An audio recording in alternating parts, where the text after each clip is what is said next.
তোমাদের প্রত্যেককে জানাই অনেক অনেক শুভেচ্ছা। তোমরা তোমাদের জীবনের দ্বিতীয় বড় পরীক্ষা উচ্চ মাধ্যমিক সফলভাবে পাশ করেছো। তোমাদের এই আনন্দে শরিক হতে এলাম আমি। সেই সঙ্গে তোমাদের কলেজ ভর্তি নিয়ে যে সমস্ত দুশ্চিন্তাগুলো আছে সেগুলো সমাধান দিতে এলাম। আমি ধাপে ধাপে 5টি বিষয় বলবো। কবে থেকে আবেদন শুরু হচ্ছে, কি কি বিষয়, কি কি ডকুমেন্টস লাগবে আবেদন করতে, কিভাবে তুমি সাবজেক্ট নির্বাচন করবে, তুমি কতগুলো কলেজ বা বিষয়ের জন্য আবেদন করতে পারবে এবং অনার্স বা আবেদন করার জন্য কত পার্সেন্ট নাম্বার প্রয়োজন। এই 5টা টপিকে আজকের আমার ভিডিও। প্রথমেই আবেদন কবে থেকে শুরু হচ্ছে। আবেদন শুরু হচ্ছে 18 তারিখ থেকে, মানে 18ই মে সোমবার সন্ধ্যা থেকে তোমাদের শুরু হবে আবেদন। ওয়েস্ট বেঙ্গল সেন্ট্রালাইজ যে পোর্টাল, সেই পোর্টালের মাধ্যমে এই আবেদন গ্রহণ করা হবে। 1 তারিখ পর্যন্ত, মানে 1 জুন পর্যন্ত এই আবেদন চলবে। 9 তারিখে যারা আবেদন করেছে তাদের একটা মেরিট লিস্ট বেরোবে এবং 9 তারিখ থেকেই ভর্তির প্রক্রিয়া শুরু হবে। এবারে আমরা জেনে নিই কি কি ডকুমেন্টস লাগবে আবেদন করার জন্য। প্রথমত লাগবে একটা রঙিন ছবি আর একটা সিগনেচার সই।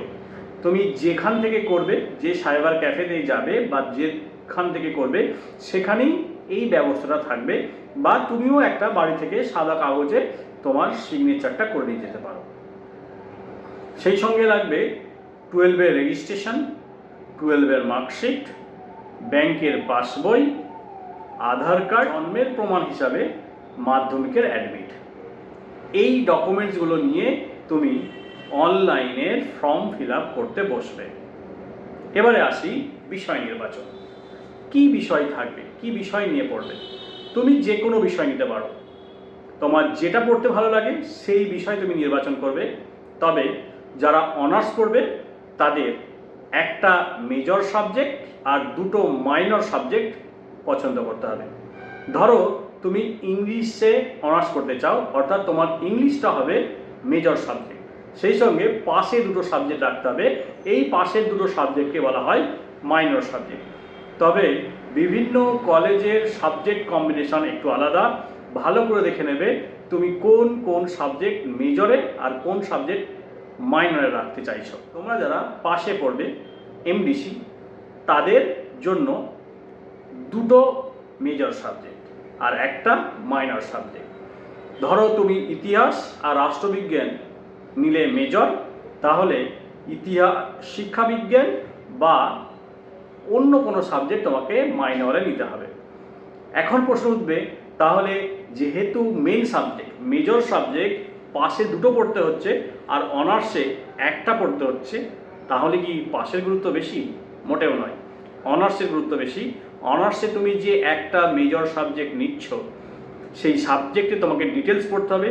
ওই একটা সাবজেক্টের অনেকগুলি পেপার থাকবে, তাই সবসময় অনার্সের গুরুত্ব বেশি। আমি তোমাদের বলবো অনার্সে ফর্ম ফিল আপ করবে, অ্যাপ্লিকেশান করবে যদি তোমাদের অনার্সে পড়ার মতো নাম্বার থেকে থাকে। অবশ্যই অনার্স নেবে, কারণ অনার্সের গুরুত্ব সবসময়ই বেশি। এবারে আমরা জানবো কটি বিষয়ে অ্যাপ্লিকেশান করতে পারবে। একজন 25টি অ্যাপ্লিকেশান করতে পারবে। সেটা 25টা কলেজে হতে পারে বা একটা কলেজে 25টা সাবজেক্টের উপর অ্যাপ্লিকেশান করতে পারে। ধরো তুমি একটা কলেজে অ্যাপ্লিকেশান করলে, সেই কলেজেই রাষ্ট্রবিজ্ঞান, শিক্ষাবিজ্ঞান, ইংরাজি, এইভাবে 25টা সাবজেক্ট অ্যাপ্লিকেশান করেছো, এটাও হতে পারে। অথবা ওয়েস্ট বেঙ্গলের 25টা কলেজে তুমি একটা করে সাবজেক্ট অ্যাপ্লিকেশান করেছো, এটাও হতে পারে। অর্থাৎ সর্বমোট তুমি 25টা অ্যাপ্লিকেশান করতে পারবে সাবজেক্ট হিসাবে। এবারে আসি কত পেলে তুমি অনার্সের জন্য ফর্ম ফিল আপ করতে পারবে। 50% টোটালে এবং 45% সেই সাবজেক্টে থাকলে তবেই তুমি অ্যাপ্লাই করতে পারবে অনার্সের জন্য। কিন্তু এটা অ্যাপ্লাই করার ক্রাইটেরিয়া মাত্র, কলেজ ভিত্তিতে এই নাম্বার কিন্তু বাড়বে। যদি খুব ভালো কলেজ হয় তাহলে সেই মার্ক 90% পর্যন্ত চলে যেতে পারে। মফস্বলের গ্রামের কলেজগুলোতেও এটা 60% 65% মতো আসতে পারে। তাই কলেজ উপর নির্ভর করছে তুমি কলেজে চান্স পাবে কি না। তবে অ্যাপ্লাই করার ক্রাইটেরিয়া হচ্ছে টোটালে 50% আর সেই সাবজেক্টে 45% বা 45%। আশা করি বুঝতে পেরেছো। তোমাদের ভিডিওটা ভালো লাগলে লাইক শেয়ার করে দিও। আর আমার শুভেচ্ছা তোমাদের সঙ্গে রইল। কোন কলেজ পাচ্ছ না পাচ্ছ কমেন্ট করে জানাবে।